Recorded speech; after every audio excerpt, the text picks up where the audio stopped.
ദൈവത്തിൻ്റെ മഹാകരുണയാലും കൃപയാലും ജീവനുള്ളവരുടെ ദേശത്ത് ശേഷിച്ചിരുന്ന വീണ്ടും കർത്താവിൻ്റെ വചനം പരിചിന്തനം ചെയ്യാനായിട്ട് നമുക്ക് ലഭിച്ച അവസരത്തിനായിട്ട് സ്തോത്രം ചെയ്യുന്നു. കഴിഞ്ഞ ആഴ്ചയിലും നിങ്ങളുടെ വിലയേറിയ പ്രാർത്ഥനകൾക്ക് ഒത്തിരി നന്ദി. തുടർന്നും നിങ്ങൾ പ്രാർത്ഥനയിൽ ഓർക്കണം. കർത്താവ് അനുവദിക്കുകയാണെങ്കിൽ അടുത്ത ആഴ്ച അവസാനത്തെ ക്ലാസ് ആയിരിക്കും. കഴിഞ്ഞ നാളുകളിൽ കടന്നു വന്ന് സഹകരിക്കുകയും പ്രോത്സാഹിപ്പിക്കുകയും ആ രീതിയിൽ പ്രാർത്ഥിക്കുകയും ഒക്കെ ചെയ്ത് എല്ലാവർക്കും കർത്താവിൻ്റെ നാമത്തിലുള്ള സ്നേഹവന്ദനം അറിയിക്കുന്നു. ഞാൻ എപ്പോഴും ഓർപ്പിക്കുന്നത് പോലെ ഒരു പണ്ഡിതോചിതമായിട്ടുള്ള ഒരു പഠനമല്ല, ഒരു ധ്യാനാത്മക പഠനമാണ്. അതിൽ നിങ്ങൾ ഇത്രയും പേര് സംബന്ധിച്ചതിൽ വളരെ സന്തോഷമുണ്ട്. ഇതിനേക്കാൾ വലിയ സഭകളിൽ ശുശ്രൂഷയ്ക്ക് പോകുമ്പോൾ ഇതിനേക്കാൾ വളരെ കുറച്ച് അംഗങ്ങൾ പങ്കെടുത്ത ക്ലാസ് ഞാൻ ഓർത്തു പോവുകയാണ്. ഒരു പക്ഷേ ക്ലാസ് എടുക്കുന്ന ആളുടെ ഇതനുസരിച്ചാണ് അവർ വരാതിരിക്കുന്നത് എനിക്ക് അറിഞ്ഞൂടെങ്കിലും ഇവിടെ ഇത്രയും പ്രസന്റ് കണ്ടതുകൊണ്ട് ഒത്തിരി സന്തോഷം. ദൈവത്തിന് മഹത്വം. ഞാൻ പ്രാർത്ഥിക്കാറുള്ളത് നിറയെ ആളുകൾ വരണമെന്നല്ല, കർത്താവ് നീ ഉദ്ദേശിക്കുന്നവർ മാത്രം മതി. അത് ഒരാളായാലും രണ്ടാളായാലും അങ്ങ് ഉദ്ദേശിക്കുന്നവരോട് ശുശ്രൂഷിക്കുക എന്നുള്ളതാണ് ഞാൻ പ്രാർത്ഥിക്കാറുള്ളത്. ആ രീതിയിൽ നിങ്ങൾ വന്നതിൽ ഒത്തിരി സന്തോഷവും കർത്താവിൻ്റെ മഹത്വവും. പ്രത്യേകിച്ച് ഈ കാലാവസ്ഥ ഇങ്ങനെയുള്ള സാഹചര്യമായിട്ടും നിങ്ങൾ കാണിച്ച ഉത്സാഹത്തിനായിട്ട്, ദൈവ കൽപ്പനയോടുള്ള സ്നേഹത്തിനായിട്ട് ദൈവത്തെ മഹത്വപ്പെടുത്തുന്നു. നമ്മൾ പഠിക്കുന്നത് യൂദയുടെ ലേഖനമാണ്, ഒരു ധ്യാനാത്മക പഠനമാണെന്ന് പറഞ്ഞു. ഇതാണ് എൻ്റെ ഔട്ട്ലൈൻ. ഞാൻ പറഞ്ഞു നമ്മൾ ഒരുപാട് ഔട്ട്ലൈൻ ഞാൻ നിങ്ങളെ പരിചയപ്പെടുത്തി, കുറേ ഔട്ട്ലൈൻ ഞാൻ പരിശോധിച്ചു. അങ്ങനെ ദേവദാസന്മാർ പഠിച്ചിട്ടുണ്ട്. എന്നാൽ ഇങ്ങനെയാണ് ഞാൻ പഠിക്കാനായിട്ട് ഇടയായി. രണ്ട് രീതിയിലുണ്ട്. അതിലൊരു രീതി പ്രകാരമാണ്. അതിൽ ഒടുവിലത്തെ ഔട്ട്ലൈനിലാണ് നമ്മൾ എത്തി നിൽക്കുന്നത്. തിരിച്ചറിയുന്നവരാണ് എന്നുള്ളത്, സുരക്ഷിതരാണ്, അനുസരണമുള്ളവരാണ്, ഓർക്കുന്നവരാണ് എന്നുള്ളതൊക്കെ എങ്ങനെയാണ് കണ്ടെത്തിയത് എന്നുള്ളതൊക്കെ എനിക്ക് ലഭിച്ച കൃപയ്ക്കനുസരിച്ച് ഞാൻ നിങ്ങളെ ഓർപ്പിക്കാനായിട്ടിടയായിട്ട് തീർന്നു. ഇന്ന് തിരിച്ചറിയുന്നവരാണ് എന്നുള്ളതിൽ നമ്മൾ കഴിഞ്ഞ ആഴ്ച ചില കാര്യങ്ങൾ ചിന്തിച്ചു. അതിൻ്റെ ബാക്കി ചിന്തിച്ച് അടുത്ത ആശയത്തിലേക്ക് പോകാമെന്നാണ് ഞാൻ ആഗ്രഹിക്കുന്നത്. കഴിഞ്ഞ ആഴ്ച നമ്മൾ ചിന്തിച്ച് അവസാനിപ്പിച്ചത് തിരിച്ചറിയുന്നത് എന്താണെന്ന് നമ്മൾ ഓർത്തു. 8 മുതൽ 16 വരെയുള്ള വാക്യങ്ങളിൽ നിന്ന് തെറ്റായ ഉപദേശത്തിന്റെ അപകടമാണ്. തെറ്റായ ഉപദേശത്തിന്റെ അപകടം ഞാൻ കഴിഞ്ഞ ആഴ്ച പറയാൻ വിട്ടുപോയത്, വീട്ടിലെത്തിയിട്ടാണ് ഓർത്തത്. ഇവിടെ എന്താ തെറ്റായ ഉപദേശം രേഖപ്പെടുത്തിയിരിക്കുന്നത്? ഞാൻ ഓരോ ഔട്ട്ലൈൻ, നേരത്തെ നമ്മൾ കണ്ട ഓരോ ഔട്ട്ലൈനും സുരക്ഷിതരാണ്. അപ്പൊ എന്തുകൊണ്ട് സുരക്ഷിതരാണ്, എങ്ങനെ അത് മനസ്സിലാക്കി എന്നുള്ളത് ഞാൻ സൂചിപ്പിച്ചിരുന്നു. അനുസരണമുള്ളവരാണ്. അപ്പൊ എങ്ങനെയാ അത് കണ്ടെത്തിയത് എന്നുള്ളത് ഞാൻ സൂചിപ്പിച്ചിരുന്നു. ഓർക്കുന്നവരാണ്, അതും എങ്ങനെയാണെന്ന് സൂചിപ്പിച്ചു. തിരിച്ചറിയുന്നവരാണ് എന്നുള്ളത് ഞാൻ ഓൾറെഡി സൂചിപ്പിച്ചിരുന്നു. അതിൽ പ്രധാനപ്പെട്ട ഒരു കാര്യമാണ് തെറ്റായ ഉപദേശത്തിന്റെ അപകടം. അതെങ്ങനെ മനസ്സിലാക്കാം? അത് കഴിഞ്ഞ ആഴ്ച പറയാനിടയായിട്ട് തീർന്നില്ല എന്നാണ് ഞാൻ ഓർക്കുന്നത്. ഈ 8 മുതൽ നമ്മൾ 16 വരെയുള്ള വാക്യങ്ങൾ വായിക്കുമ്പോൾ തെറ്റായ ഉപദേശങ്ങൾ പ്രത്യക്ഷമായി നമുക്ക് കാണുന്നില്ല. പക്ഷെ അവിടെ പരാമർശിച്ചിരിക്കുന്ന ജീവിത ശൈലികൾ തെറ്റായ ഉപദേശത്താൽ സ്വാധീനിക്കപ്പെട്ടവരാണ്. എന്ന് വെച്ചാൽ നാം എന്ത് വിശ്വസിക്കുന്നു അതാണ് നമ്മൾ പ്രാവർത്തികമാക്കുന്നത്. ഇപ്പൊ ഇത്രയും സഹോദരന്മാർ ഇവിടെ ഇരിക്കുന്നത് എന്തുകൊണ്ടാണ്? നിങ്ങൾ ഒരു കാര്യം വിശ്വസിക്കുന്നു, സഭായോഗങ്ങളെ ഉപേക്ഷയായിട്ട് വിചാരിക്കരുത്. ആ ദൈവ കൽപ്പനയോടുള്ള നിങ്ങളുടെ വിശ്വാസമാണ് അനുസരണമായിട്ട് പരിണമിച്ചിരിക്കുന്നത്. അതല്ലാതെ ഇപ്പൊ എന്നോടുള്ളതോ ഇപ്പോ എൽഡേഴ്സിനോടുള്ള ബഹുമാനമോ സ്നേഹമോ ആയിരിക്കുകയില്ല. ഞാൻ വിശ്വസിക്കുന്ന ഇങ്ങനെയാണ്, ദൈവകൽപ്പനയാണ് സഭായോഗങ്ങളെ ഉപേക്ഷയായി വിചാരിക്കരുത്.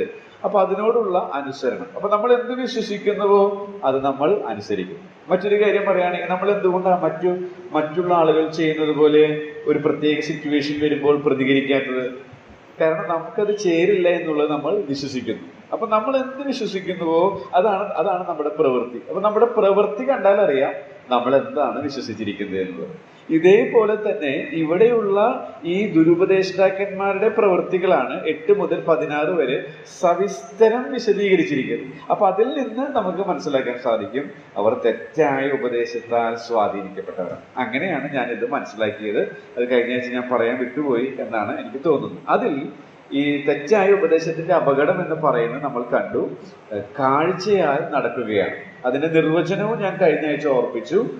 ജഡത്തിനും മനോവികാരങ്ങൾക്കും ഇന്ദ്രിയങ്ങൾക്ക് അനുസൃതമായി ജീവിക്കുക. അത് മനസ്സിലാക്കിയത് നാം ഈ 8 മുതൽ 16 വരെ വായിച്ചാൽ ഇന്ദ്രിയങ്ങൾക്ക് അനുസൃതമായി, ജഡത്തിനും മനോവികാരങ്ങൾക്ക് അനുസൃതമായി ജീവിക്കുന്നവരുടെ ജീവിത ശൈലികൾ കണ്ടെത്താൻ സാധിക്കും. അങ്ങനെയാണ് അത് മനസ്സിലാക്കിയത്. അങ്ങനെയാണെങ്കിൽ ഈ കാഴ്ചയാൽ നടക്കുന്നവരുടെ ലക്ഷണങ്ങൾ എന്നൊരു തലക്കെട്ട് കൊടുക്കാൻ സാധിക്കും. ആ തലക്കെട്ടിനെ അടിസ്ഥാനമാക്കി നമ്മൾ ഏകദേശം 9 കൂട്ടം കാര്യങ്ങൾ ചിന്തിക്കാനിടയായിട്ടുണ്ട്.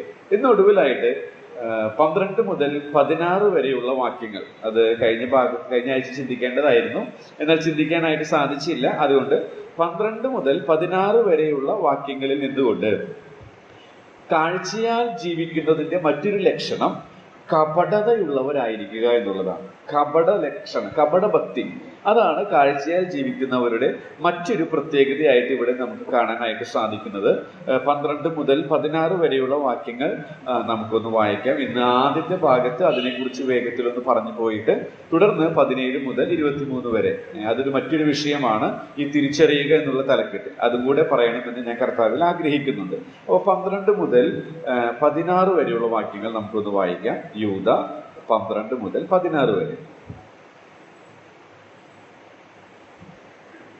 ഇവർ നിങ്ങളുടെ സ്നേഹസന്ധികളിൽ മറഞ്ഞുകിടക്കുന്ന പാറകൾ, നിങ്ങളോടുകൂടി വിരുന്ന് കഴിഞ്ഞ് ഭയം കൂടാതെ നിങ്ങൾ തന്നെ തീറ്റുന്നവർ, കാറ്റുകൊണ്ട് ഓടുന്ന വെള്ളമില്ലാത്ത മേഘങ്ങൾ, ഇല കൊഴിഞ്ഞും ഫലമില്ലാതെയും രണ്ടുകൂടി ചത്തും വേരറ്റു പോയ കുറ്റങ്ങൾ, തങ്ങളുടെ നാണക്കേട് തുലച്ച് തള്ളുന്ന കൊടിയ കടത്തിരകൾ, സദാകാലത്തേക്കും അന്ന് നമുക്ക് സൂക്ഷിച്ചു വെച്ചിരിക്കുന്ന വക്രഗതിയുള്ള നക്ഷത്രങ്ങൾ തന്നെ. ആകെ ആദാം മുതൽ ഏഴാമനായ കാനോക്കും ഇവരെക്കുറിച്ച് ഇത കർത്താവ് എല്ലാവരും തീരുമാനം ഉറഭക്തിയോടെ ചെയ്ത ഭക്തിവിരുദ്ധമായ പല പ്രവൃത്തികൾ നിമിത്തം ഭക്തികെട്ട ഭാവികളും തന്റെ നേരെ പറഞ്ഞ പല നിഗൂഢങ്ങൾ നിമിത്തവും ഭക്തികെട്ടവരെയൊക്കെയും ബോധം വരുത്തുവാനും 1000 വിശുദ്ധന്മാർക്ക് വന്നിരിക്കുന്നുവെന്ന് പ്രവചിച്ചു. അവർ ദുർഗുകാരും തങ്ങളുടെ ഗതിയെക്കുറിച്ച് ആവരാതി പറയുന്നതുമായി സ്വന്തം മോഹനനുസരിച്ച് നടക്കുന്നു. അവരുടെ വായി വമ്പ് പറയുന്നു, കാര്യസാധ്യത്തിനായി അവർ മുഖസ്തുതി ഉപയോഗിക്കും. നേരത്തെ പറഞ്ഞതുപോലെ ഇവർ തെറ്റായ ഉപദേശങ്ങളാൽ സ്വാധീനിക്കപ്പെട്ടവരാണ്. അപ്പൊ അവരെന്ത് വിശ്വസിക്കുന്നുവോ അതാണ് അവരുടെ പ്രവൃത്തി പദത്തിൽ കൊണ്ടുവരുന്നത്. ഈ എല്ലാ പ്രയോഗങ്ങളും 12 മുതൽ 16 വരെയുള്ള എല്ലാ പ്രയോഗങ്ങളും ഒരു കപടതയുടെ ലക്ഷണം നമുക്ക് കണ്ടെത്താനായിട്ട് സാധിക്കും. അത് വെളിപ്പെടുത്താനായിട്ട്, ദുരുപദേഷ്ടാക്കന്മാരുടെ ആ ക്യാരക്ടർ വെളിപ്പെടുത്താനായിട്ട് പ്രകൃതിയിൽ നിന്ന് മനോഹരമായ അലങ്കാര പ്രയോഗങ്ങൾ യൂദ ഇവിടെ ഉപയോഗിച്ചിരിക്കുകയാണ്. അപ്പൊ അത് തന്നെ ഒരു നല്ല പഠന വിഷയമാണ് കേട്ടോ. അതായത് തെറ്റായ ഉപദേശത്താൽ സ്വാധീനിക്കപ്പെട്ട് ജീവിക്കുന്നവരുടെ ജീവിതശൈലി എങ്ങനെയുള്ളതായിരിക്കും, അത് മനസ്സിലാക്കാനായിട്ട്, അതിൻ്റെ ആ ആഴം, ഗൗരവം സൂചിപ്പിക്കാനായിട്ട് പ്രകൃതിയിൽ നിന്ന് തന്നെ ചില ഉദാഹരണങ്ങൾ, ചില അലങ്കാര പ്രയോഗങ്ങൾ ഇവിടെ യൂദ നടത്തുകയാണ്. അതിൽ നിന്നും അതുപോലെ മറ്റു ചില പ്രത്യേകതകൾ കൂടെ നമ്മൾ തുടർന്ന് വായിക്കുന്നുണ്ട്.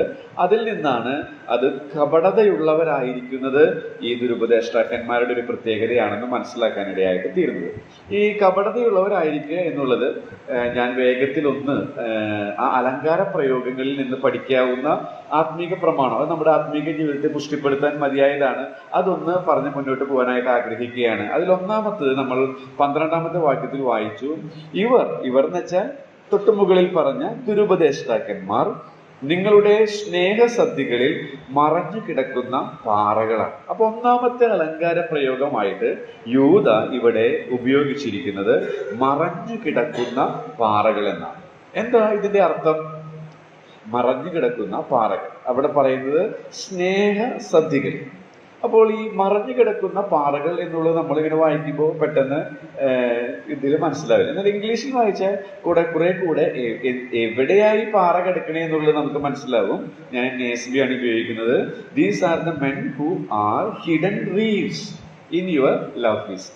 അപ്പോൾ റീഫ്സ് എന്നാണ്. അപ്പൊ അത് കടലുമായി ബന്ധപ്പെട്ടതാണ്. അപ്പൊ ഇവിടെ പറയുന്ന മറഞ്ഞു കിടക്കുന്ന പാറകൾ എവിടെയാണ് കിടക്കുന്നത്? കടലിൽ മറഞ്ഞു കിടക്കുന്ന പാറകളാണ്. കടലിൽ മറഞ്ഞു എന്താ അതിന്റെ പ്രത്യേകത? കടലിൽ മറഞ്ഞു കിടക്കുന്ന പാറകൾ പടുകൂറ്റൻ കപ്പലുകളെ തകർക്കാൻ മതിയായതാണ്, അഥവാ ശക്തിയുള്ളതാണ്. നമുക്കറിയാം 1912 ഏപ്രിൽ 14 അറ്റ്ലാന്റിക് മഹാസമുദ്രത്തിലെ ഐസ്ബർഗിൽ തട്ടി പ്രശസ്തമായ ആഡംബര കപ്പലായ ടൈറ്റാനിക് വീഴാനിടയായിട്ടത്. അപ്പോൾ ഒരിക്കലും തകർക്കാൻ സാധിക്കില്ല എന്ന് വെല്ലുവിളിച്ച് അത്രമാത്രം ധനാഢ്യരായ ആളുകൾ ഏകദേശം 1490 മുതൽ 1635 വരെ ഏകദേശം ആളുകൾ മരണപ്പെടാൻ ഇടയായിട്ട് തീർന്നു. അത്രയും വലിയ ഒരു ദുരന്തത്തിന് ഇടയാക്കിയത് അന്നത്തെ കാലത്ത് അത്ര വലിയ ടെക്നോളജി ഉപയോഗിച്ച് നിർമ്മിച്ച ആ കപ്പൽ തകരാൻ ഇടയായിട്ട് തീർന്നത് ഐസ്ബർഗ്, ഒരു പാറക്കൂട്ടമാണ്. മറഞ്ഞു കിടന്നിരുന്ന പാറക്കൂട്ടങ്ങളാണ്. അപ്പോൾ എന്താ ഇവിടെ അത് പറയുന്നത്? ഈ ദുരുപദേഷ്ടാക്കന്മാർ അങ്ങനെയാണ്. അവർ നമ്മുടെ സഭകളിൽ മറഞ്ഞു കിടക്കുന്ന പാറകളാണ്. എന്താ കാരണം? എങ്ങനെയാ അത് നമുക്ക് മനസ്സിലാക്കാൻ സാധിക്കുക? ബലഹീനരും ദുർബലരുമായ ദൈവജനം അവരിൽ തട്ടി അവരുടെ വിശ്വാസ കപ്പൽ തകർന്നു പോകാൻ ഇടയായിട്ട് തീരും. നാം അത് വായിക്കുന്നുണ്ട്. തിമോഥെയോസിന് എഴുതിയ 1-ാമത്തെ ലേഖനം 1-ാം അധ്യായത്തിന്റെ 19-ാമത്തെ വാക്യം എടുത്താൽ ഈ കാര്യം ഇതിനോട് ചേർത്ത് നമുക്ക് ചിന്തിക്കാവുന്നതാണ്. 1 തിമോഥെയോസ് 1:19.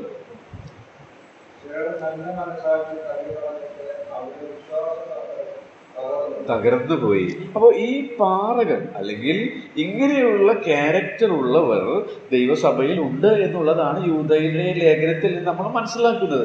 അത് ഞാനും നിങ്ങളും ആകാൻ ഇടയാകല്ലേ എന്നുള്ള ഉത്കടമായ ആഗ്രഹമാണ് നമുക്ക് ഉണ്ടാകേണ്ടത്. അങ്ങനെയുള്ളവരെ എങ്ങനെ തിരിച്ചറിയാം? അങ്ങനെയുള്ളവരോട് ഇടപെടുന്നവരുടെ വിശ്വാസ കപ്പൽ തകർന്നു പോകാൻ ഇടയായിട്ട് തീരും എന്നുള്ളതാണ്. മറ്റൊരു കാര്യം അവിടെ പറയുന്നത് നിങ്ങളുടെ സ്നേഹസദ്യകളിൽ. അപ്പോൾ സ്നേഹസദ്യ അത് നമ്മളൊക്കെ ആചരിക്കുന്നതാണ്. നമ്മൾ ഇന്ന് ആചരിക്കുന്നത് പോലെയുള്ള സ്നേഹസദ്യ അല്ല 1-ാം നൂറ്റാണ്ടിൽ ഉണ്ടായിരുന്നത്. എങ്കിലും ആ ഒരു പാറ്റേൺ നമ്മൾ ഫോളോ ചെയ്യുന്നു എന്നുള്ളത് തികച്ചും ഉചിതമായ ഒരു കാര്യം തന്നെയാണ്. എന്നാൽ ഇവിടെ പറയുന്നത് ഈ സ്നേഹസദ്യകളിലാണ് അവർ മറഞ്ഞു കിടക്കുന്നത്. അപ്പൊ ദൈവസഭയിലാണെന്നുള്ളത് വ്യക്തമാണല്ലോ. അപ്പോൾ എന്താ അവിടെ അർത്ഥമാക്കുന്നത്? സ്നേഹസദ്യ എന്ന് പറയുന്നത് ദൈവസ്നേഹത്തിന്റെ യഥാർത്ഥമായ രുചിയും തൃപ്തിയും ആസ്വദിക്കുന്ന അല്ലെങ്കിൽ വെളിപ്പെടുന്ന ഇടങ്ങളാണ്. ദൈവസ്നേഹത്തിന്റെ രുചി, തൃപ്തി അതൊക്കെ ആസ്വദിക്കുന്ന ഇടങ്ങളാണ് ഈ സ്നേഹസദ്യകൾ എന്ന് പറയുന്നത്. അപ്പൊ ഈ സ്നേഹസദ്യകളിൽ മറഞ്ഞു കിടന്ന് അവർ ഇതിന്റെ മധുരിമ നഷ്ടപ്പെടുത്തി അരുചിയും അതൃപ്തിയും ഉള്ളതാക്കി തീർന്നു. അപ്പൊ നമ്മുടെ സഭയിൽ നമ്മുടെ സ്നേഹസദ്യകൾ അലങ്കോലമാക്കുന്ന വ്യക്തികളുണ്ടോ? അങ്ങനെ ഉണ്ടെങ്കിൽ അവർ മറഞ്ഞു കിടക്കുന്ന പാറകളെ പോലെ ദുരുപദേഷ്ടാക്കന്മാരാൽ സ്വാധീനം ചെലുത്തപ്പെടുന്നവരാണ്. ഒരു പക്ഷേ പ്രത്യക്ഷമായ തെറ്റായ ഉപദേശങ്ങളായിരിക്കില്ല, നമ്മൾ തൃത്വത്തെ കുറിച്ചിട്ടുള്ളതോ അല്ലെങ്കിൽ കർത്താവായ യേശുക്രിസ്തുവിന്റെ ദൈവത്വത്തെ കുറിച്ചിട്ടുള്ളതോ അങ്ങനെ ഗുരുതരമായ കാര്യങ്ങളാവില്ല. പ്രായോഗിക ജീവിതത്തിൽ തെറ്റായ ഉപദേശങ്ങളാൽ സ്വാധീനിക്കപ്പെട്ടവരായി അവരൊരു പക്ഷേ ദൈവാധിപത്യത്തെക്കാൾ ജനാധിപത്യം സഭയിൽ വേണമെന്ന് വാദിക്കുന്ന ഉപദേശം അവർ ആകൃഷ്ടരായിരിക്കാം. അല്ലെങ്കിൽ ഈ സമൂഹം അവരിടപെടുന്ന സൊസൈറ്റിയിൽ കാണുന്ന രീതിയിൽ പോലെയുള്ളത് ദൈവസഭയിൽ വേണമെന്നുള്ള ഉപദേശത്താൽ സ്വാധീനിക്കപ്പെടുന്നവരായിരിക്കും. എന്തു തന്നെയായാലും ദൈവസ്നേഹത്തിന്റെ മധുരിമ നുകരുവാൻ കർത്താവ് ഒരുക്കിയിരിക്കുന്ന മുഖാന്തരങ്ങളെ നശിപ്പിക്കുന്നവർ, അലങ്കോലപ്പെടുത്തുന്നവർ, അവർ തെറ്റായ ഉപദേശങ്ങളാൽ സ്വാധീനിക്കപ്പെടുന്നവരാണെന്നുള്ളത് ഇവിടെ നിന്ന് നമുക്ക് മനസ്സിലാക്കാനായിട്ട് സാധിക്കും. മറഞ്ഞു കിടക്കുന്ന പാറകൾ അത്രയാണ് ഞാൻ പറയാനായിട്ട് ആഗ്രഹിക്കുന്നത്. അപ്പോൾ നമ്മൾ മുഖാന്തരം ആരുടെയും വിശ്വാസ കപ്പൽ തകർന്നു പോകുവാൻ ഇടയായിട്ട് തീരരുത്. അടുത്തത് തങ്ങളെ തന്നെ തീറ്റുന്നവർ. നമ്മ അവിടെ വായിക്കുന്നുണ്ട്, നിങ്ങളോട് കൂടെ വിരുന്നു കഴിഞ്ഞ് ഭയം കൂടാതെ നിങ്ങളെ തന്നെ തീറ്റുന്നവരാണ്. ആ പ്രയോഗം മലയാളത്തിൽ തെറ്റാണ്. ഇംഗ്ലീഷിലും അതുപോലെ തന്നെ മൂലഭാഷയിലും അതുപോലെ POC മറ്റ് തർജ്ജമകളിലൊക്കെ നോക്കിയാൽ തങ്ങളെ തന്നെ തീറ്റുന്നവരെന്നുള്ളതാണ് അവിടെ നമുക്ക് കാണാനായിട്ട് സാധിക്കുന്നത്. ഈറ്റിംഗ് ഫോർ ദംസെൽവ്സ് എന്നാണ്. അവരെ തന്നെ അത് തങ്ങളെ തന്നെ, നിങ്ങളെ തന്നെ എന്നുള്ളതല്ല. നമ്മുടെ ബൈബിളിലൊക്കെ നിങ്ങളെ തന്നെ എന്നുള്ളതാണ്. എന്നാൽ അവരെ തന്നെ, തങ്ങളെ തന്നെ തീറ്റുന്നവരാണ്. അതാണ് ഇവിടുത്തെ പശ്ചാത്തലത്തോട് യോജിക്കുന്നത്. എന്താണ് ഇവിടെ അർത്ഥമാക്കുന്നത്? നമുക്കറിയാം, തീറ്റുക, പോറ്റുക എന്ന് പറയുന്നത് ഇവിടെ ദൈവസഭയോടുള്ള ബന്ധത്തിലാണെന്ന് സ്നേഹസദ്യ എന്നുള്ളതിൽ നിന്ന് മനസ്സിലാക്കാം. അപ്പൊ ദൈവസഭയെ പോറ്റേണ്ടുന്നവർ, ദൈവസഭയ്ക്ക് ആഹാരം കൊടുക്കേണ്ടുന്നവർ. പക്ഷെ ഇവർക്കത് സാധിക്കുന്നില്ല. ഇവർ മറ്റുള്ളവർക്ക് ആഹാരം കൊടുക്കേണ്ടതിന് പകരം അവരെ തന്നെ പോഷിപ്പിക്കുന്നവരാണ്. അവരെ തന്നെ അതിന് കാരണമുണ്ട്. ഭയം കൂടാതെ, അതായത് ദൈവഭയമൊന്നും അവർക്കില്ല. അതുപോലെ തന്നെ ഈ പറയുന്ന പ്രമാണങ്ങളൊന്നും അവരെ സ്വാധീനിക്കുന്നില്ല. സ്വയം പോഷിപ്പിക്കുന്നവരായ ഒരു കൂട്ടം നേതൃത്വത്തിലുള്ളവരെ കുറിച്ചാണ് ഇവിടെ പരാമർശിച്ചിരിക്കുന്നത്. ഇത് യൂദ പറയുമ്പോൾ ഞാൻ എടുത്ത് വായിക്കാൻ ആഗ്രഹിക്കുന്നില്ല. യെശയ്യാ പ്രവചനത്തിലും യെഹെസ്കേൽ പ്രവചനത്തിലും, യെശയ്യാ പ്രവചനം 56-ലും യെഹെസ്കേൽ 34 നമ്മൾ വായിച്ചാൽ ഇങ്ങനെയുള്ള സ്വയം പോഷിപ്പിക്കപ്പെട്ട് ജനത്തെ പോഷിപ്പിക്കാത്ത ഇടയന്മാരെ കുറിച്ച് തിരുവെഴുത്തിൽ പഴയ നിയമത്തിലും പറഞ്ഞിട്ടുണ്ട്. അതേ അപകടം തന്നെ യൂദ ഈ 1-ാം നൂറ്റാണ്ടിൽ അല്ലെങ്കിൽ നമ്മുടെ ഈ കാലത്തുള്ള ദൈവസഭയിലും ഉണ്ടാകാൻ സാധ്യതയുണ്ട് എന്നുള്ളത്. അപ്പോൾ ഞാൻ ഇപ്പോൾ ഫോക്കസ് ചെയ്യുന്നത് സഭയിലെ ഉപദേഷ്ടാക്കന്മാരെ കുറിച്ചാണ്. ദൈവസഭയിൽ, പ്രത്യേകിച്ച് ഈ സഭയിൽ ദൈവജനത്തിന് കൊടുക്കുവാനായിട്ട് ദൈവം എഴുന്നേൽപ്പിച്ചിട്ടുള്ള ദൈവദാസന്മാർ, അങ്ങനെയുള്ളവരാലാണ് ഈ ദൈവസഭ നടത്തപ്പെടേണ്ടത്. ഗസ്റ്റുകളൊക്കെ നമുക്ക് വിളിക്കാം, വല്ലപ്പോഴൊക്കെ വിളിക്കാം. പക്ഷെ ഈ ദൈവസഭയുടെ ആവശ്യം കൃത്യമായിട്ട് അറിയുന്നത് ഇവിടെയുള്ള ഉപദേഷ്ടാക്കന്മാർക്കാണ്. അവർ ദൈവജനത്തിന് ആവശ്യമായിട്ടുള്ള ആഹാരം, മന്ന കൊടുക്കുവാൻ ബദ്ധശ്രദ്ധാലുക്കളായിരിക്കണം. അവർ അതിനുവേണ്ടി അവരുടെ ജീവിതത്തെ ക്രമപ്പെടുത്തണം. അല്ലെങ്കിൽ അവരുടെ സ്റ്റാൻഡേർഡിനനുസരിച്ച് ജനത്തിന്റെ സ്റ്റാൻഡേർഡ് ഉണ്ടാവുകയുള്ളൂ. അപ്പൊ ഇത് വളരെ ഗുരുതരമായ ഗൗരവമായ ഒരു ശുശ്രൂഷയാണ്. നമ്മളുടെ നിലവാരത്തിനനുസരിച്ച് അതിന് മീതെ ഒരു നിലവാരം നമ്മൾ ശുശ്രൂഷിക്കുന്ന ആടുകളിൽ കാണുകയില്ല എന്നുള്ളത് ഒരു വാസ്തവമാണ്. അപ്പോൾ അതുകൊണ്ട് തന്നെ ദൈവം അങ്ങനെ കൃപാവരം നൽകി ശുശ്രൂഷിക്കുന്നവരെ ഓർത്ത് ഞാൻ ദൈവത്തെ സ്തുതിക്കുന്നു. എന്നാൽ അവർ വളരെ ഗൗരവത്തോടുകൂടെ, ഒരു പക്ഷെ എല്ലാവർക്കും അതിനുള്ള കൃപാവരം ദൈവം കൊടുക്കുന്നില്ല. പക്ഷെ അങ്ങനെ ലഭിച്ച കൃപാവരമുള്ളവർ അതിനെ ഉപേക്ഷയായിട്ട് വിചാരിക്കരുത്. വളരെ നമ്മൾ വലിയ ചാട്ടപ്പിള്ള ഫിലിപ്പോ ജോൺ കുര്യനോ ആകണമെന്നല്ല ഉദ്ദേശിക്കുന്നത്.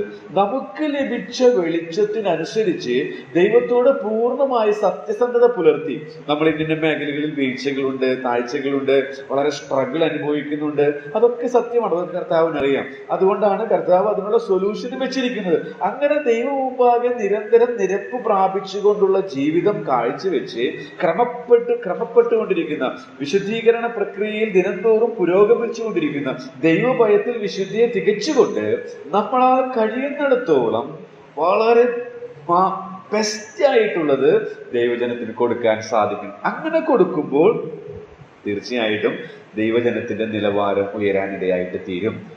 അതിന് പകരം നമ്മൾ അങ്ങനെയൊന്നും ചെയ്യുന്നില്ല എന്ന് വിചാരിക്കുക. അങ്ങനെയെങ്കിൽ നമ്മൾ ഇങ്ങനെയുള്ളവരെ പോലെയാണ്.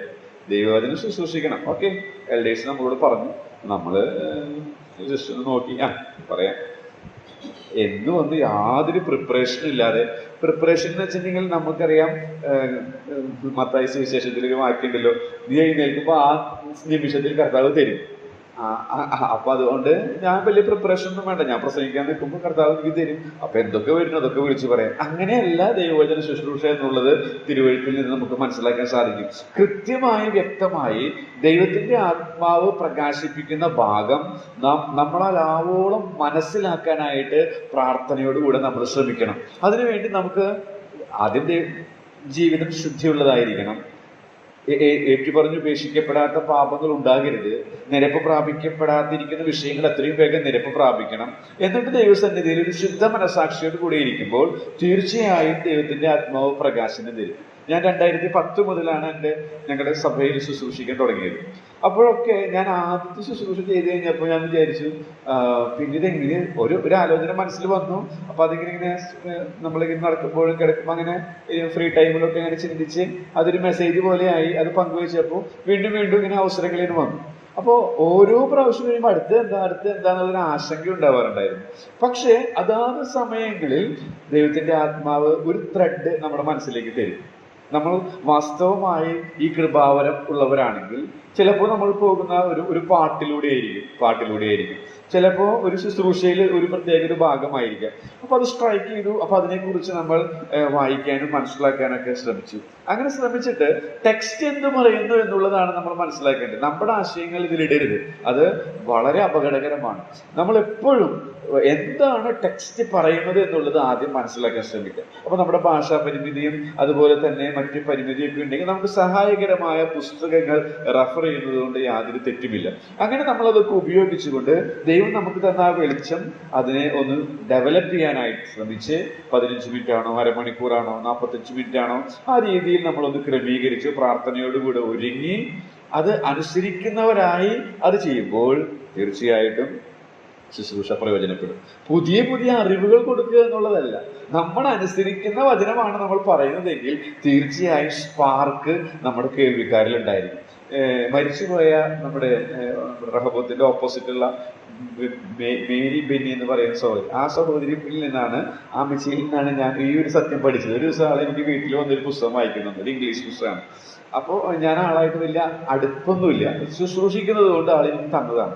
എന്നിട്ട് ഞാൻ അദ്ദേഹത്തെ ആ സഹോദരി യാത്രയാക്കാനായിട്ട് ഞങ്ങൾ ആ റോഡ് വരെ നടന്നിങ്ങനെ പോകുമ്പോൾ ആമിച്ച് പറഞ്ഞൊരു കാര്യമാണ്, ആത്മാവിന്റെ വ്യാപാരം പ്രിയ മകനെ നിന്റെ ശുശ്രൂഷയിലൂടെ വ്യാപരിക്കണം, അത് ഇരുന്ന് ആസ്വദിക്കണം. അങ്ങനെയുള്ള ആത്മാവിന്റെ വ്യാപാരം നമ്മുടെ എല്ലാവരുടെയും ശുശ്രൂഷകളിൽ നിറവുള്ള പണ്ട് കാലത്ത് അങ്ങനെയൊക്കെ ഉണ്ടായിരുന്നു എന്ന് പറഞ്ഞു. അപ്പൊ എനിക്ക് മനസ്സിലായി ഈ ആത്മാവിന്റെ വ്യാപാരം. അപ്പൊ ഞാൻ ചോദിച്ചു. അപ്പൊ അപ്പോഴൊക്കെ ഞാൻ അതിന് ശുശ്രൂഷിക്കുന്ന ആളാണെങ്കിലും എനിക്ക് എന്തുകൊണ്ട് ഈ ആത്മാവിന്റെ വ്യാപാരം എന്നറിഞ്ഞു. അപ്പോഴാണ് ആമിച്ചി വ്യക്തമാക്കാനിടയായിട്ട് തീർന്നത്, ദൈവവചനം ലഭിച്ച്, നാം യോഹന്നാന്റെ സുവിശേഷത്തിൽ വായിക്കുന്നുണ്ട്, അവന്റെ കൽപ്പനകൾ ലഭിച്ച് പ്രമാണിക്കുക എന്നുള്ള, ലഭിച്ച് പ്രമാണിക്കുക. അങ്ങനെ ചെയ്യുമ്പോൾ, അങ്ങനെ ലഭിച്ച് പ്രമാണിക്കുന്ന ശുശ്രൂഷകൾ ജനത്തിന്റെ ഇടയിൽ ചലനം സൃഷ്ടിക്കും. അതാണ് ആത്മാവിന്റെ വ്യാപാരം അനുഭവിക്കുന്നത് എന്നുള്ളത്. ഇന്ന് കാലത്ത് അത് വളരെ കുറഞ്ഞു പോകുന്നു എന്നുള്ളത് താൻ പറയാനായിട്ട് ഇടയായിട്ടുള്ളത് ഞാൻ ഇത്തരണത്തിൽ ഓർക്കുകയാണ്. അപ്പോൾ ഈ ഉപദേശകന്മാർ ചെയ്യുന്നത് അവർക്ക് തോന്നിയതുപോലെ പറയുകയാണ്. നേരത്തെ ഞാൻ പറഞ്ഞല്ലോ, എഴുന്നേറ്റ് നിൽക്കുമ്പോൾ ദൈവത്തിന്റെ ആത്മാവ് നൽകുമെന്നുള്ളത്. അത് കർത്താവിനെ സാക്ഷിക്കുന്നതിനോടുള്ള ബന്ധത്തിലാണ്. ഞാൻ ഓർക്കുന്നു, മലപ്പുറം ജില്ലയിൽ ഞാൻ എൻ്റെ ചെറുപ്പകാലം വയസ്സായി എന്നല്ല അർത്ഥം, ഒരു കൗമാര കാലഘട്ടത്തിൽ കേരളത്തിന്റെ എല്ലാ ജില്ലകളിലും ഇത് സുവിശേഷം അറിയിക്കാനായിട്ട് ഞങ്ങളുടെ സുവിശേഷകൻ ടിമ്മി ആഡംസോന്റെ കൂടെ പോകുമ്പോൾ ഒരു പ്രാവശ്യം അവധിക്കാലത്ത് ഞങ്ങളുടെ ടാർഗറ്റ് എന്ന് പറയുന്നത് പാലക്കാട്, തൃശ്ശൂർ, മലപ്പുറം ജില്ലകളിൽ 1000-ഓ 2000-ഓ പാക്കറ്റുകൾ, ഗോസ്പൽ പാക്കറ്റ്സ് ഓരോ വീടുകളിൽ ഡിസ്ട്രിബ്യൂട്ട് ചെയ്യാം. അപ്പൊ മലപ്പുറം ജില്ലയിലേക്ക് പോയ ഒരു ദിവസത്തെ ഞാൻ ഓർക്കുന്നു, ഞാനും സുരധരൻ സോദരനായിരുന്നു. അപ്പൊ ഞങ്ങൾ പോയപ്പോ അവിടെ റോഡുകള്, ഒരു വീട്, പിന്നെ ഒരു കടലോര പ്രദേശമാണ്. അപ്പൊ നല്ല കുറെ തെങ്ങുകളാണ്. അപ്പൊ ഒരു വീടിന് കഴിഞ്ഞാൽ പിന്നെ മതിലില്ല. അപ്പൊ നമുക്ക് അടുത്ത വീട്ടിൽ കൂടെ ആ സൈഡിൽ കൂടെ അങ്ങനെ പോകാം. അങ്ങനെ പോണ നേരത്ത് ഒരു RSSകാരനാണെന്ന് തോന്നുന്നു, പക്ഷെ കാഴ്ചക്ക് നമുക്ക് അങ്ങനെയൊന്നും തോന്നില്ല. ഒരു സാധാരണ ഒരു മനുഷ്യൻ, ഒരു ആചാരം, അദ്ദേഹം വന്ന് എന്താണെന്ന് നോക്കി. അപ്പൊ തന്നെ മനസ്സിലായി എന്താ പറയാ, മതപരിവർത്തനത്തിനുള്ള ആൾക്കാരാണ് എന്നുള്ള രീതിയിൽ. ഇത് 2004-2005 കാലഘട്ടമാണ് കേട്ടോ. അപ്പൊ അന്ന് അദ്ദേഹം ശക്തമായിട്ട് ചൂടായിട്ടുണ്ട്. അപ്പൊ ഞാൻ ചെറിയ പയ്യനല്ലേ, കൗമാരപ്രായക്കാരനാണ്. അപ്പൊ എൻ്റെ അടുത്ത് അങ്ങനെ തർക്കിക്കുന്നില്ല, സുരധരച്ചേട്ടൻ്റെ അടുത്താണ് തർക്കിക്കുന്നത്.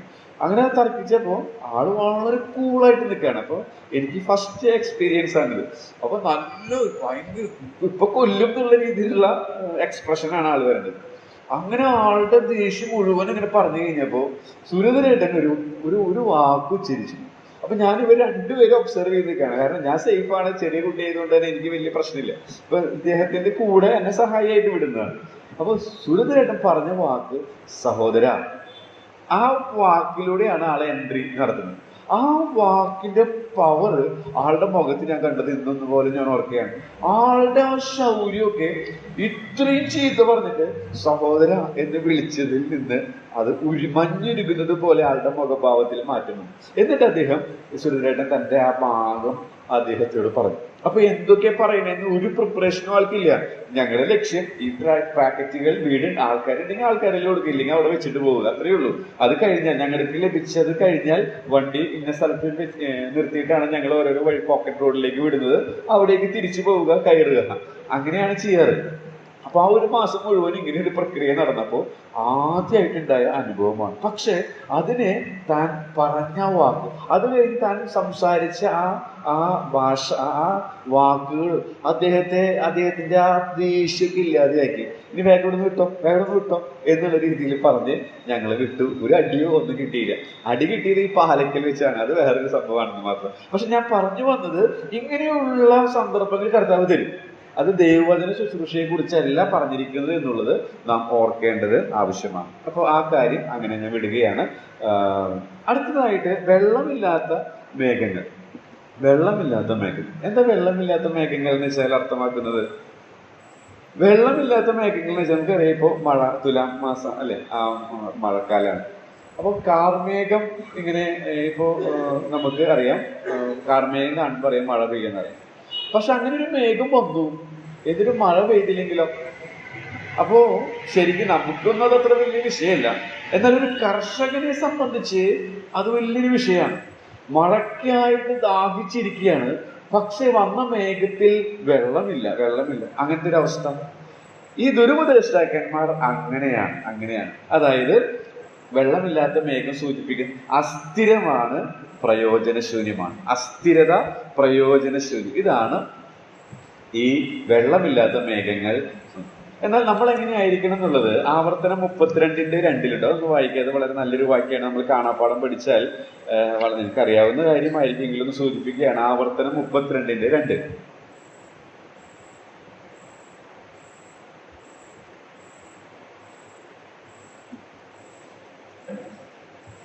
ആവർത്തനം 32:2 ഞാൻ വായിക്കാം. മഴ പോലെ എൻ്റെ ഉപദേശം പൊഴിയും. എൻ്റെ വചനം മഞ്ഞുപോലെയും ഇളം പുല്ലിന്മേൽ പൊടിമഴ പോലെയും സസ്യത്തിന്മേൽ മാരി പോലെയും ചൊരിയും. നമ്മൾ മനപ്പാഠം പഠിക്കേണ്ട നല്ലൊരു വാക്യമാണ്. എന്താ പറയുന്നത്? ഈ മോശ പറയാണ്, മഴ പോലെ എൻ്റെ ഉപദേശം പൊഴിയും. മഴ പോലെ എൻ്റെ വചനം മഞ്ഞ് പോലെയും ഇളം പുല്ലിന്മേൽ പൊടിമഴ പോലെയും സസ്യത്തിന്മേൽ മാരി പോലെയും ചൊരിയും. അപ്പോ എന്താ നമുക്ക് ഇതിൽ നിന്ന് മനസ്സിലാക്കുന്നത്? ശരിക്കുള്ള ഉപദേഷ്ടാക്കന്മാർ, നമുക്കറിയാം മഴ ഉണ്ടാകുന്നത് നമ്മൾ ചെറിയ ക്ലാസ്സിലൊക്കെ പഠിച്ചിട്ടുണ്ട്. സൂര്യപ്രകാശം കടലിലിങ്ങനെ ജലം ആവിയായിട്ട് പോകുന്നു, അത് പിന്നെ പൊടിപടലങ്ങൾ കൂടി ചേർന്നിട്ട് അത് മേഘമായിട്ട് മാറുന്നു, അതിന്റെ കപ്പാസിറ്റി ഇങ്ങനെ കഴിയുമ്പോൾ അതിങ്ങനെ താഴേക്ക് ഇങ്ങനെ മഴയായിട്ട് വീഴുന്നത്. അപ്പൊ അത് ഇവിടെ വചനം പെയ്തിറങ്ങുന്നതിനോട് പറയുമ്പോൾ എങ്ങനെ നമുക്ക് മനസ്സിലാക്കാം? ഒരു എഴുത്തുകാരൻ എഴുതിയ കോട്ട് ഞാൻ വായിച്ചിട്ട് ഞാൻ അടുത്ത ആശയത്തിലേക്ക് പോകാനായിട്ട് ആഗ്രഹിക്കുകയാണ്.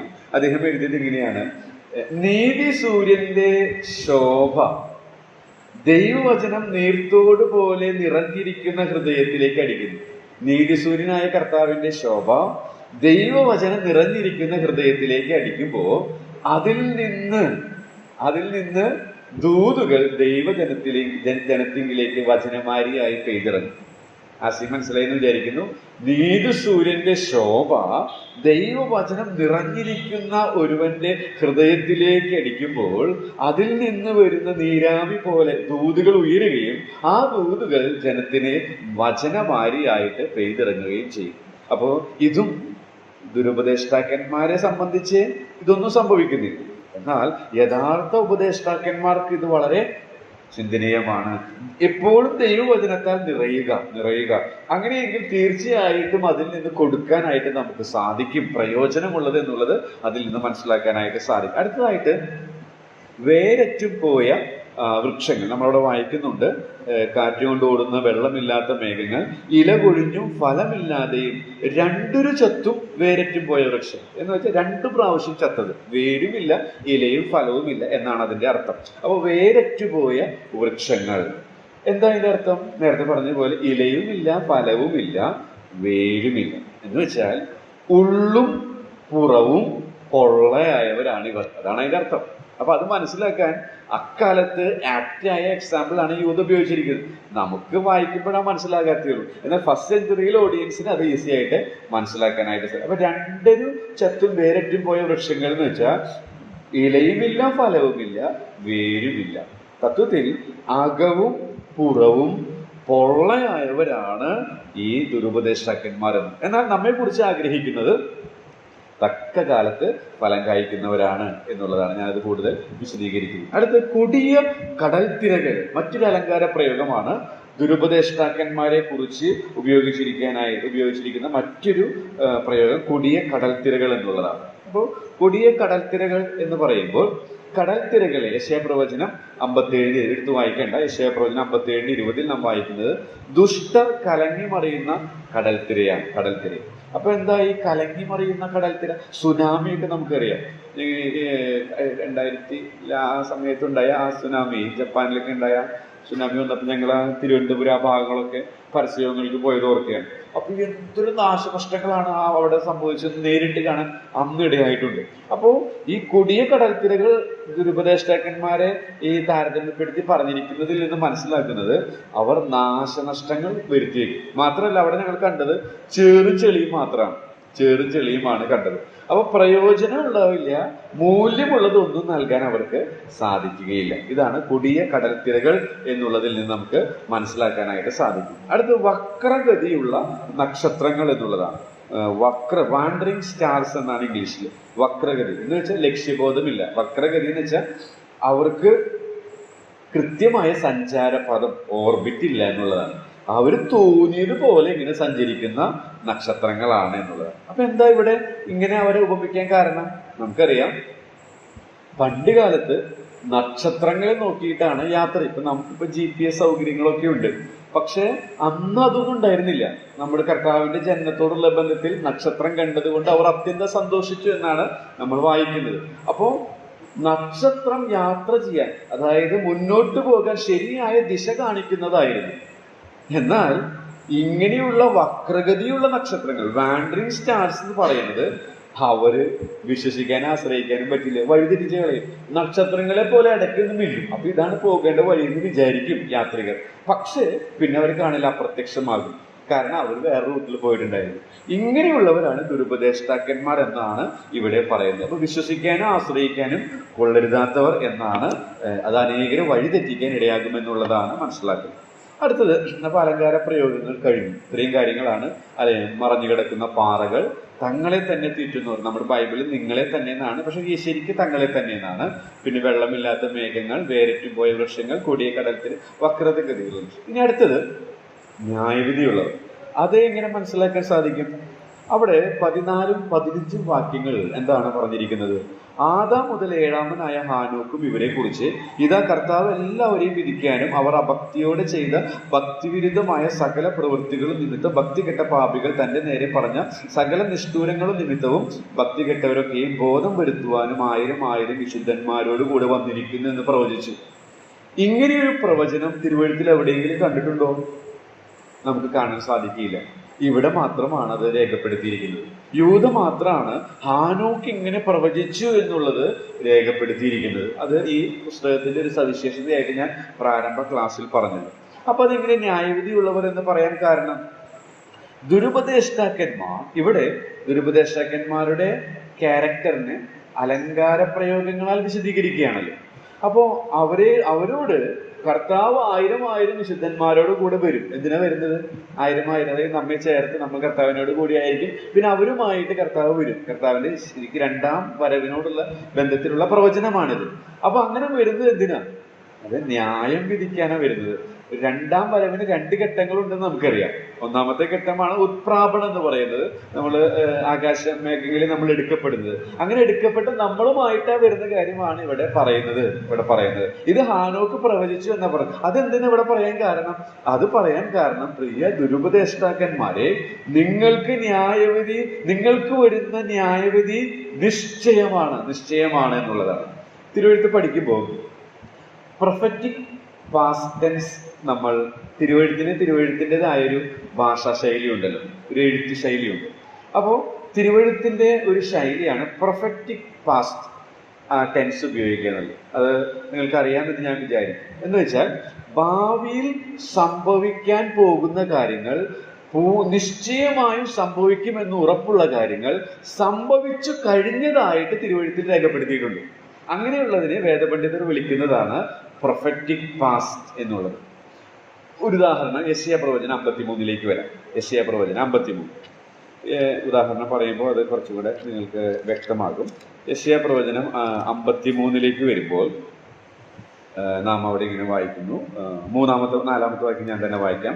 സാക്ഷാൽ നമ്മുടെ രോഗങ്ങളെ അവൻ വഹിച്ചു, നമ്മുടെ വേദനകളെ അവൻ ചുമന്നു, നാമോ ദൈവം അവനെ ശിക്ഷിച്ചും അടിച്ചും ദണ്ഡിപ്പിച്ചും ഇരിക്കുന്നു എന്ന് വിചാരിച്ചു. ഇത് ക്രിസ്തുവിനെ കുറിച്ച് എഴുതിയതാണെന്നുള്ളതിന് തർക്കമില്ല. എന്നാൽ ക്രിസ്തു ഇത് അക്ഷരികമായി അനുഭവിക്കുന്നതിന് ഏകദേശം 700 വർഷങ്ങൾക്ക് മുൻപ് യെശയ്യാ പ്രവാചകൻ പ്രവാചക ആത്മാവിൽ രേഖപ്പെടുത്തിയിരിക്കുന്നതാണ്. അപ്പൊ ഇതിൽ നിന്ന് മനസ്സിലാക്കുന്നത് എന്താ? ഈ സംഭവം ഭാവിയിൽ നിശ്ചയമായി നടക്കും. അങ്ങനെ ഭാവിയിൽ നിശ്ചയമായി നടക്കാൻ പോകുന്ന ഈ കാര്യം നടക്കുമെന്നുള്ളത് നടന്നു കഴിഞ്ഞ രീതിയിൽ എഴുതുന്നതിനെയാണ് പ്രൊഫറ്റിക് പാസ്റ്റ് ടെൻസ് എന്ന് പറയുന്നത്. ഇതേപോലെയാണ് ഇവിടെ പറയുന്നത്. 1000 വിശുദ്ധന്മാരുമായി നമ്മുടെ കർത്താവ് വരും. എന്തിനാ വരുന്നത്? നിങ്ങളെ ന്യായം വിധിക്കാൻ, ദുരുപദേഷ്ടാക്കന്മാരെ, വിശ്വാസത്യാഗികളെ വിധിക്കാനായി അവൻ നിശ്ചയമായി വരും എന്നുള്ള കാര്യമാണ്. അപ്പോൾ അവരുടെ മറ്റൊരു പ്രത്യേകത ന്യായവിധിയുള്ളവർ എന്നുള്ളത് നമുക്ക് മനസ്സിലാക്കാനായിട്ട് സാധിക്കും. ഒടുവിലായിട്ട് 16-ാമത്തെ വാക്യത്തിൽ നാം വായിക്കുന്നത് അഭക്തിയുള്ള ജീവിതത്തിന്റെ ലക്ഷണങ്ങളാണ്. പിറുപിറുപ്പ്, ആവലാതി പറയുക, സ്വന്തം മോഹങ്ങളെ അനുസരിച്ച് നടക്കുക, വമ്പ് പറയുക, അതുപോലെ മുഖസ്തുതി പറയാം. അപ്പൊ ഇതൊരു അഭക്തിയായി. അപ്പോൾ ഈ കപടതയുള്ളവരായിരിക്കുക എന്ന് പറയുമ്പോൾ അതിന് സമാനമായ ചില ആശയങ്ങൾ, പ്രത്യേകതകൾ, അലങ്കാര പ്രയോഗങ്ങളും അതുപോലെ തന്നെ ചരിത്രത്തിൽ നിന്നുള്ള എക്സാമ്പിൾസ് ഒക്കെ ആയിട്ട് ഭാവിയിൽ നടക്കാൻ പോകുന്ന കാര്യങ്ങളൊക്കെയാണ് ഇവിടെ പറയാനായിട്ട് ഇടയായിട്ട് തീർന്നത്. അപ്പൊ കാഴ്ചയാൽ ജീവിക്കുന്നവരുടെ ലക്ഷണങ്ങളാണ് ഞാൻ നേരത്തെ പറയാൻ ഇടയായിട്ട് തീർന്നത്. ഏകദേശം ഒരു 10 കൂട്ടം കാര്യങ്ങൾ ഇന്ന് കപടതയുള്ളവരായിരിക്കുക എന്നുള്ളത് വെച്ച് ചിന്തിക്കാൻ ഇടയായിട്ട് തീരും. ഇതിൽ ഏതെങ്കിലുമൊക്കെ മേഖലകൾ നമ്മളുണ്ടെങ്കിൽ നമ്മൾ ദുരുപദേഷ്ടാക്കന്മാരുടെ ലിസ്റ്റിൽ പോകേണ്ടതായിട്ടില്ല. എന്നാൽ അത് സെൻസ് ചെയ്യാനായിട്ടും മാനസാന്തരപ്പെടാനായിട്ടും കർത്താവ് നമ്മെ സഹായിക്കട്ടെ. അടുത്ത ആശയത്തിലേക്ക് വരാം. 17 മുതൽ 23 വരെയാണ്. അത് വായിക്കേണ്ടതില്ല. 17 മുതൽ 23 വരെ അതെന്താ വിഷയം എന്ന് ചോദിച്ചാൽ ആദ്യം വിഷയം തന്നെ പറയാം. നമ്മളിപ്പോൾ ഓൾറെഡി ചിന്തിച്ചു കഴിഞ്ഞത് തെറ്റായ ഉപദേശത്തിന്റെ അപകടമാണ് കാഴ്ചയായി നടക്കുന്നത് 16 വരെ. ഇനി 17 മുതൽ 23 വരെ, അതാണ് ഇന്ന് ഞാൻ വേഗത്തിൽ ഒന്ന് പറയാൻ ശ്രമിക്കുന്നത്. ഇന്ന് കഴിഞ്ഞില്ലെങ്കിൽ അടുത്ത ആഴ്ചയോട് കൂടെ നമുക്കത് അവസാനിപ്പിക്കേണ്ടത്. 17 മുതൽ 23 വരെ ശരിയായ ഉപദേശത്തിന്റെ പ്രാധാന്യം അതെന്നെ മനസ്സിലാക്കാൻ സഹായിച്ചത് എങ്ങനെയാണെന്നറിയാമോ? 17-ാം വാക്യവും 20-ാം വാക്യം, പ്രത്യേകിച്ച് 17-ാം വാക്യമാണ്. അത് തുടങ്ങുന്നത് മലയാളത്തിൽ നിങ്ങളോ പ്രിയരെ എന്നാണ്. നിങ്ങളോ പ്രിയരെ. പക്ഷെ ഇംഗ്ലീഷിലും മൂലഭാഷയിലും ബട്ട് യു ബിലവഡ് എന്നാണ് പറയുന്നത്. നമുക്കറിയാം. ഇപ്പോൾ റണ്ണൻ മാർട്ടിന്റെ ഇംഗ്ലീഷ് വ്യാകരണ പുസ്തകമൊക്കെ പരിശോധിച്ച് നോക്കിയാൽ ഈ ബട്ട് എന്ന് പറയുന്ന കൺജങ്ഷന് പല യൂസേജസ് ഉണ്ട്. അതിലൊരു ഉപയോഗം എന്ന് പറയുന്നത് അത് വിപരീത ആശയങ്ങളെ തമ്മിൽ യോജിപ്പിക്കാനാണ്. അപ്പൊ ഞാനിവിടെ ഈ ബട്ട്, അപ്പൊ അത് ഞാൻ പണ്ട് ഗ്രാമർ പഠിച്ചപ്പോൾ ഞാനത് പഠിച്ചിട്ടുണ്ട്. അപ്പൊ ഇവിടെ ഈ ഭാഗം മാത്രമല്ല, എവിടെ ബട്ട് കണ്ടാലും ഞാനത് ശ്രദ്ധിക്കാറുണ്ട്. തിരുവഴുത്തിൽ അത് തന്നെ ഒരു പഠന വിഷയമായിട്ട് എടുക്കാം. തിരുത്തോസിന് എഴുതിയ 2-ാം ലേഖനം 3-ാം അധ്യായത്തില് നമ്മുടെ മലയാളത്തിൽ അതില്ല, ഇംഗ്ലീഷിൽ ബട്ട് എന്നാണ്. അപ്പൊ അവിടെയും അതിന്റെ മുകൾ ഭാഗവും താഴെയുള്ള ഭാഗവും നമ്മൾ ചിന്തിച്ചു കഴിഞ്ഞാൽ ഒരു സത്യം നമുക്ക് പിടികിട്ടും. ഇവിടെയും അത് മനസ്സിലാക്കാൻ സാധിക്കും. അങ്ങനെയാണ് ശരിയായ ഉപദേശത്തിന്റെ പ്രാധാന്യം. വിപരീത ആശയങ്ങളെ തമ്മിൽ യോജിപ്പിക്കാനാണ് ബട്ട് ഉപയോഗിക്കുന്നത്. എന്താ വിപരീത ആശയങ്ങൾ? നമ്മൾ ഇതുവരെ ചിന്തിച്ചത് എന്താ? തെറ്റായ ഉപദേശത്തിന്റെ അപകടമാണ്. തെറ്റായ ഉപദേശം എന്താ? കാഴ്ചയാൽ നടക്കുക. ഇനി നമ്മൾ ചിന്തിക്കാൻ പോകുന്നത് 17 മുതൽ 23 വരെ എന്താ പറയുന്നത്? അത് ശരിയായ ഉപദേശത്തിന്റെ പ്രാധാന്യമാണ്. നിങ്ങൾ ഒന്ന് വായിച്ചു നോക്കുക.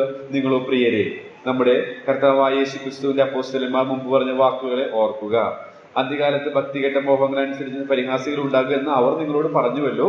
അവർ ഭിന്നത ഉണ്ടാക്കുന്നവർ, പ്രാകൃതന്മാർ, ആത്മാവില്ലാത്തവർ. നിങ്ങളോ പ്രിയമുള്ളവരെ, നിങ്ങളുടെ അതിവിശുദ്ധ വിശ്വാസത്തെ ആധാരമാക്കി നിങ്ങൾക്ക് തന്നെ ആത്മീക വർധന വരുത്തുക, പരിശുദ്ധാത്മാവിൽ പ്രാർത്ഥിക്കുക, നിത്യജീവനായി കാത്തിരിക്കുക, സംശയിക്കുന്നവരോട് കരുണ ചെയ്യുക, ചിലരെത്തി.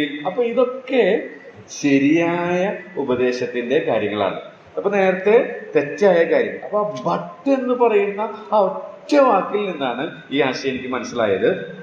ശരിയായ ഉപദേശത്തിന്റെ പ്രാധാന്യം എന്താ? ശരിയായ ഉപദേശത്തിന്റെ പ്രാധാന്യം അത് നേരത്തെ ഈ ബട്ട് എന്നുള്ള പ്രയോഗത്തിൽ നിന്ന് മനസ്സിലാക്കാൻ സാധിക്കും. വിശ്വാസത്താൽ നടക്കുക. അപ്പൊ നേരത്തെ കാഴ്ചയാൽ നടക്കുക എന്നുള്ളതാണ് പറഞ്ഞതെങ്കിൽ ഈ ഭാഗം നമ്മെ പഠിപ്പിക്കുന്നത് 17 മുതൽ 23 വരെയുള്ള വാക്യങ്ങൾ നമ്മെ പഠിപ്പിക്കുന്നത് വിശ്വാസത്താൽ നടക്കുക എന്നുള്ളതാണ്. വിശ്വാസത്താൽ നടക്കുന്നതിന്റെ ലക്ഷണങ്ങൾ എന്തൊക്കെയാണ് നമുക്ക് 17 മുതൽ 23 വരെ പെറുക്കിയെടുക്കാൻ സാധിക്കും.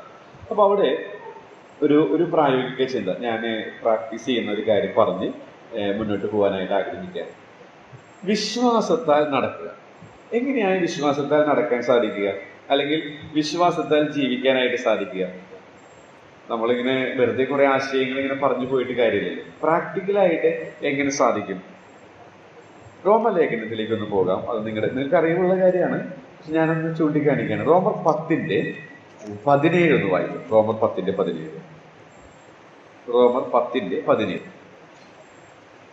ഒന്ന് വായിക്കാമോ?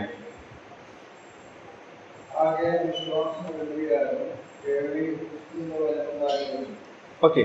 ആകയാൽ വിശ്വാസം കേൾവിയാലും കേൾവി ക്രിസ്തുവിന്റെ വചനത്താലും വരും. അപ്പോൾ വളരെ വ്യക്തമാണ്. വിശ്വാസം കേൾവി ക്രിസ്തുവിന്റെ വചനത്താൽ. അപ്പൊ ഇന്ന് കാലത്ത് നടക്കുന്ന കാര്യമാണ് പറയുന്നത്. അതായത് എന്നിലും നിങ്ങളിലും വിശ്വാസം ഉൽപ്പാദിപ്പിക്കപ്പെടണമെങ്കിൽ, അല്ലെങ്കിൽ വിശ്വാസത്താൽ നടക്കണമെങ്കിൽ ക്രിസ്തുവിന്റെ വചനത്തിന്റെ കേൾവി ഉണ്ടാവണം. ക്രിസ്തുവിന്റെ വചനത്തിന്റെ കേൾവി. അപ്പൊ ഇന്ന് എങ്ങനെയാ ക്രിസ്തുവിന്റെ വചനത്തിന്റെ കേൾവി? തീർച്ചയായും സഭ ഒരു ക്രമീകരിക്കുന്ന ദൈവവചന പഠനം അതിനൊരു മുഖാന്തരമാണ്. ഇതിൽ പങ്കെടുക്കുമ്പോൾ നമ്മൾ കേൾക്കുന്ന വചനങ്ങൾ ശരിയായ രീതിയിൽ ഉൾക്കൊള്ളുമ്പോൾ നമുക്ക് വിശ്വാസത്തിൽ വർദ്ധിക്കാനായിട്ട്, വിശ്വാസം അത് രൂപപ്പെടാൻ ഇടയായിട്ട്. ഞായറാഴ്ച ലഭിക്കുന്ന ദൈവവചന ശുശ്രൂഷകർ ആരോഗ്യ ഗൗരവപൂർവ്വം എടുക്കുന്നുവോ അവരുടെ ജീവിതത്തിൽ അത് വിശ്വാസം ഉൽപ്പാദിപ്പിക്കും, യാതൊരു സംശയമില്ല. എന്നാൽ ഞാൻ അതല്ല ഇവിടെ ഉദ്ദേശിക്കുന്നത്. നമ്മൾ അനുദിന ജീവിതത്തിൽ വിശ്വാസത്താൽ നടക്കണമെങ്കിൽ ബൈബിൾ ക്ലാസ് വേണം. ദൈവസഭയ്ക്ക് അത് അനുപേക്ഷണീയം, ഒഴിച്ചുകൂടാൻ പറ്റാത്തതാണ്. രണ്ടാമതായിട്ട് ദൈവവചന ശുശ്രൂഷകൾ ആഴ്ചയിൽ ആവശ്യമാണ്. ഓക്കെ. പക്ഷെ അതിനേക്കാൾ പ്രധാനപ്പെട്ട ഒരു കാര്യം വ്യക്തിപരമായി ഈ ശബ്ദം കേൾക്കാൻ സാധിക്കും.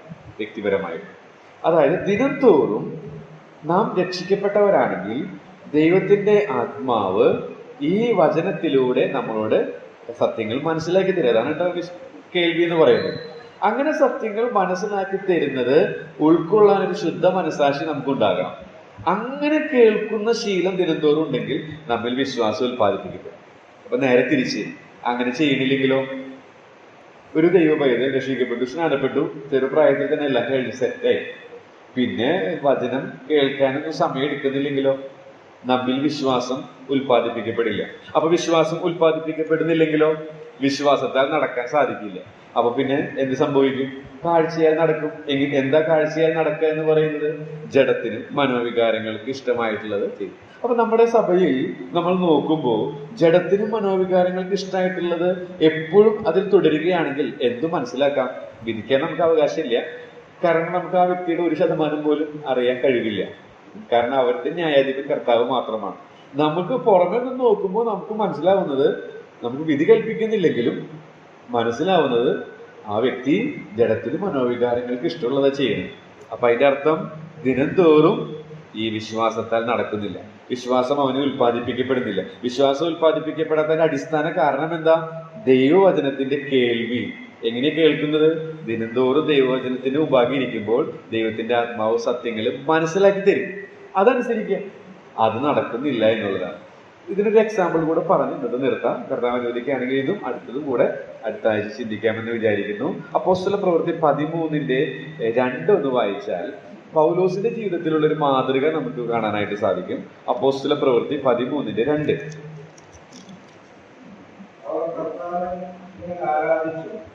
ഉപസിച്ചുകൊണ്ടിരിക്കുമ്പോൾ ഞാൻ ഭരണവാസനെയും സൗന്ദര്യം വേലക്കായി മതി, വിളിച്ചിരിക്കുന്ന വേലയ്ക്കായിട്ട്. ആ വിളി എന്ന് പറയുന്നത് കേൾക്കാൻ സാധിക്കുന്നതാണ്. അപ്പൊ പൗലോസിനും ബർന്നബാസിനും ഈ ശീലം ഉണ്ടായിരുന്നു. അത് പറയാൻ വേണ്ടിയിട്ടാണ് ഞാനൊരു പ്രാവശ്യം രാവിലെ വചനം ധ്യാനിച്ചപ്പോഴാണ് ഇത് എന്റെ ശ്രദ്ധയിൽപ്പെട്ടത്.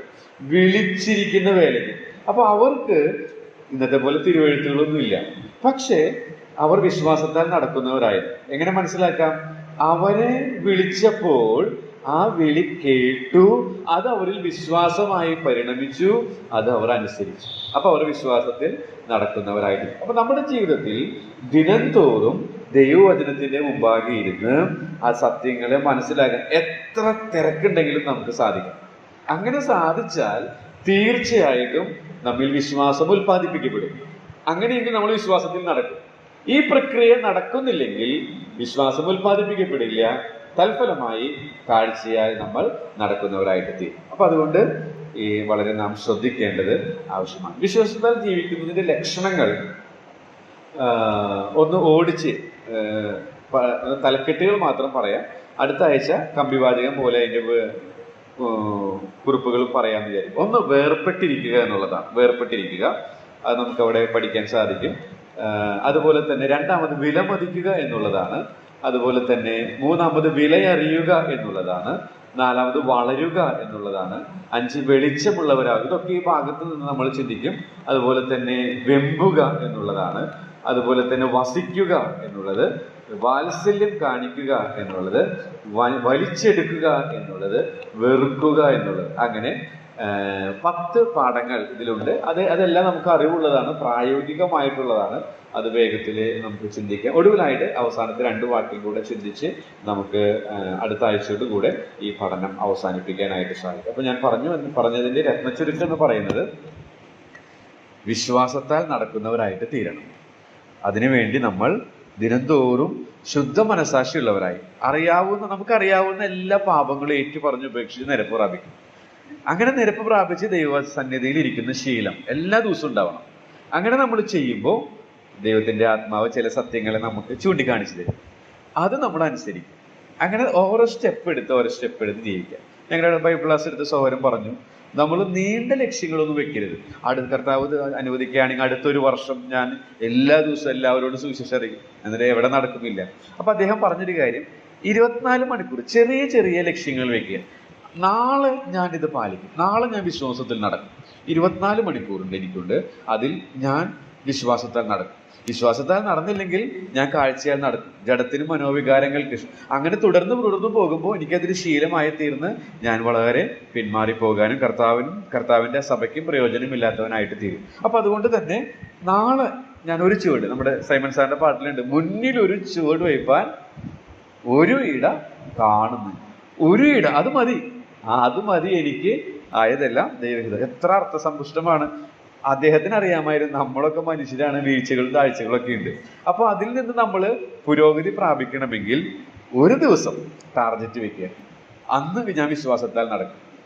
ആ ഊർജത്താൽ അടുത്ത ദിവസം സാധിക്കും. അങ്ങനെ സ്റ്റെപ്പ് ബൈ സ്റ്റെപ്പായിട്ട് വിശ്വാസത്താൽ നടക്കാൻ നമുക്ക് സാധിക്കും. അപ്പൊ പിന്നെ ജഡത്തിനും മനോവികാരങ്ങൾക്കും അടിമകളായി നമ്മൾ തീരില്ല. അതിനായിട്ട് വചനം പറഞ്ഞ എന്നെയും കേട്ട നിങ്ങളെയും ദൈവത്തിന്റെ ആത്മാവ് സഹായിക്കുമാറാകും.